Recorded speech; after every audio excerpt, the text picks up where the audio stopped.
যখন মাছ মাংস খেতে খেতে খুবই বোরিং লাগে, ঠিক তখনই এরকম মুরগির চামড়া বা ছাল এভাবে খেয়ে দেখবেন, খুবই ভালো লাগবে। আসসালামু আলাইকুম, আশা করি সকলেই ভালো আছেন। আজকে আমি খাসি মুরগির চামড়া, পাও, কলিজা গিলে এগুলো রান্না করব। এটা অনেকেরই পছন্দের খাবার, আবার অনেকেই অপছন্দ করেন। তো এইখানে 5 থেকে 6টা আমি এলাচি এবং দারচিনি নিয়ে নিয়েছি, তেলে একটু ভেজে এরপরে দিয়ে দিচ্ছি পেঁয়াজ কুচি এবং আদা রসুন জিরে বাটা 1 টেবিল চামচ, দিয়ে দিচ্ছি 1 চা-চামচ হলুদের গুঁড়ো, মরিচের গুঁড়ো আর শাহি মশলা। এটা দিলে তরকারির টেস্ট দ্বিগুণ বেড়ে যায়। তো এখানে এটা অল্প ভেজে নিয়ে এরপরে পানি অ্যাড করব। পানি দিয়ে মশলাটা কষিয়ে নিতে হবে। মশলাটা যখন এরকম কষানো হয়ে আসবে, উপরে তেল ভেসে আসবে, ঠিক সেই পর্যায়ে দিয়ে দেব এক এক করে মুরগির চামড়াগুলো।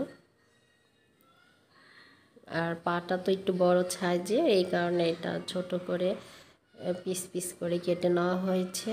সাথে দিয়ে দিচ্ছি গিলা কলিজি। তো এটা ভালো করে কষাতে হবে, পানি ছাড়াই প্রায় আধা ঘন্টার মতো এটাকে কষিয়ে নেব। এরপর এটাকে ঢেকে আস্তে আস্তে রান্না করতে হবে, জালটা একদম কমিয়ে দিয়ে। এটাকে এখন ঢেকে দিয়ে আস্তে আস্তে রান্না করতে হবে। একটু 2 থেকে 3 ঘন্টা সময় লাগে এই রান্নাটা, নয়তো বা চামড়াটা এবং পা এগুলা সেদ্ধ হয় না। তো আমি এখানে অল্প অল্প পানি দিয়ে এটা আস্তে আস্তে আর কি ভেজে ভেজে রান্না করতেছি।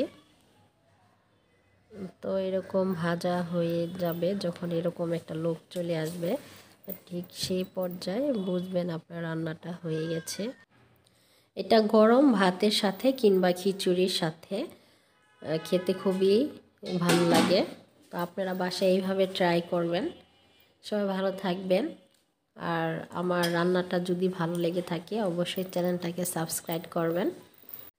পরবর্তীতে যে ধরনের রান্না দেখতে চান সেটা আমাকে কমেন্ট করে জানিয়ে দিবেন, আমি ওরকম রান্না করতে চেষ্টা করব। তো সবাই ভালো থাকবেন, সুস্থ থাকবেন। আল্লাহ হাফেজ।